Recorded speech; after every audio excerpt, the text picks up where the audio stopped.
I'm very excited about the conversation we're having on Power Talk this week because it is about an important subject as we continue to commemorate World Food Safety Day. How safe is the food you consume? The statistics are that 1 in 10 people around the world fall ill from contaminated food. I'm sure this is something that you yourself have experienced as well. And so to find out just how safe your food is and just how safe your chicken is, on Power Talk today, we're very, very pleased to be hosting Kenchick PLC's Managing Director, Jim Tozer. Thank you for joining us. Thank you, Yvonne. Pleasure. All right, so let's talk about the theme this year, right? It's that if it's not safe, it's not food. I find that an interesting theme. How does that translate for Kenchick in terms of the safety protocols that you have to guarantee the safety of the food that you produce?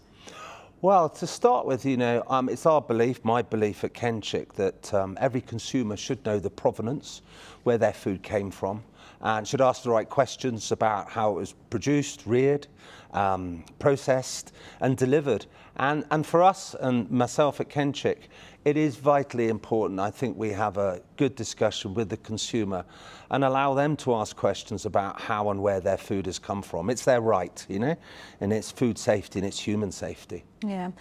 The statistics are, mind-boggling. And even beyond the statistics, I'm sure there's many people who are watching us today who've had an experience with contaminated food.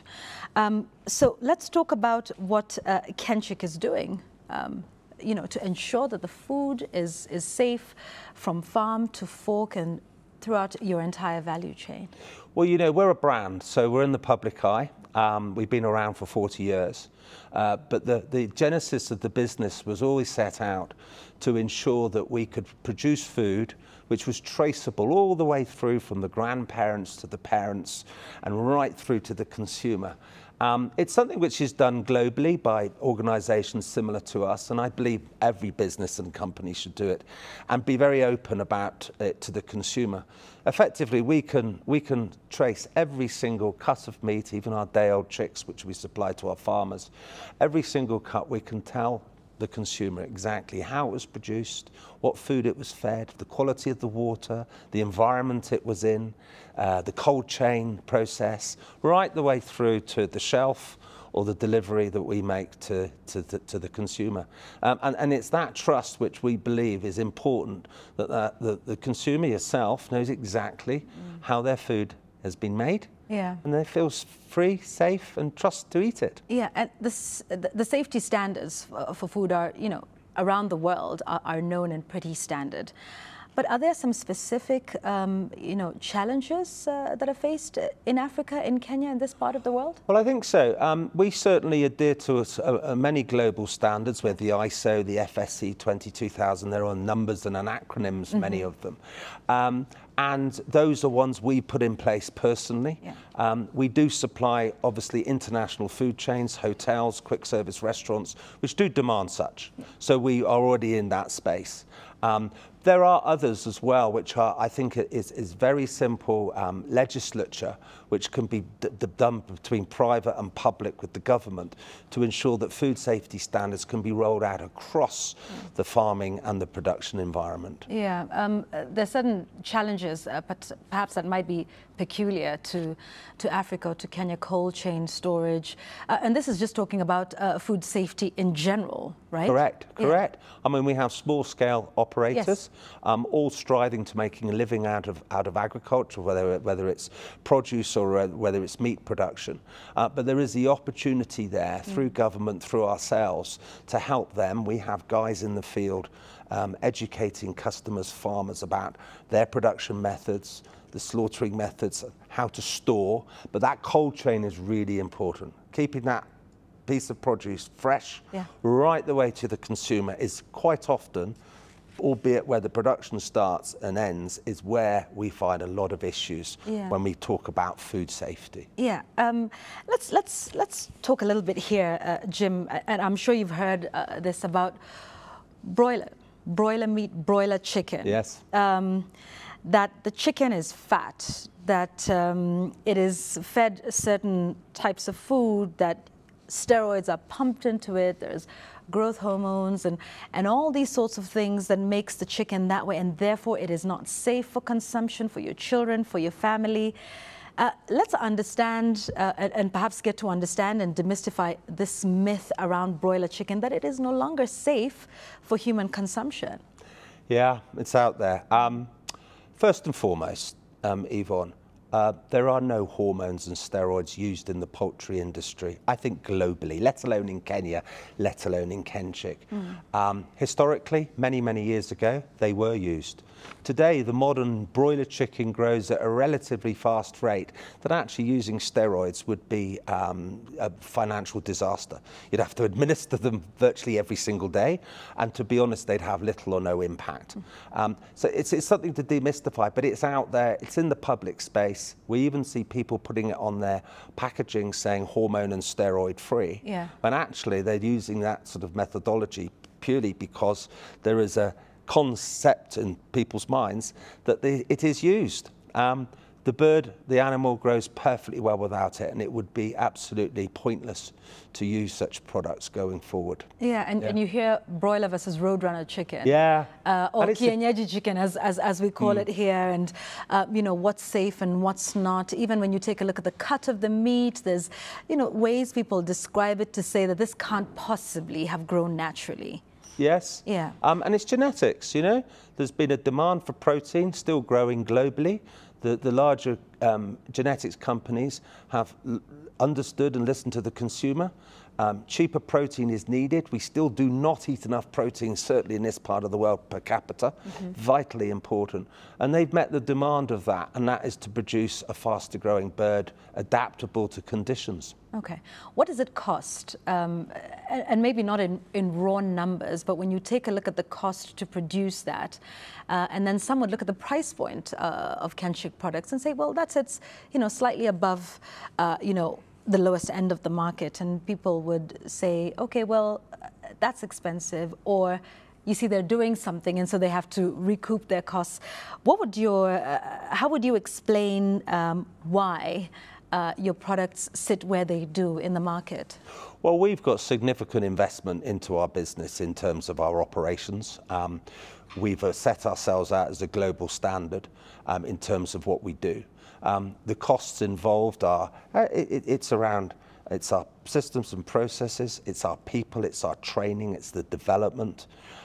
We layer our costs in around making sure that we've got the correct certifications, we meet the NEMA standards, the environment. And I don't so much put it as a cost, I think it's a value.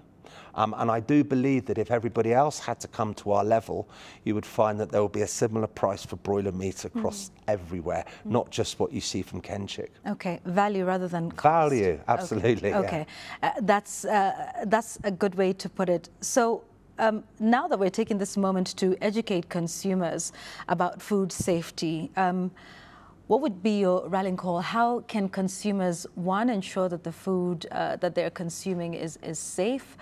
To what extent, of course, to the extent that they're able to do that. But what would your advice be to consumers in terms of just being able to tell what is safe and what is not, or to even ask the right questions, I suppose? I think ask the right questions. Yeah. You know, the modern retail trade we see in Kenya today, the supermarkets, they sell a vast majority to the consumer.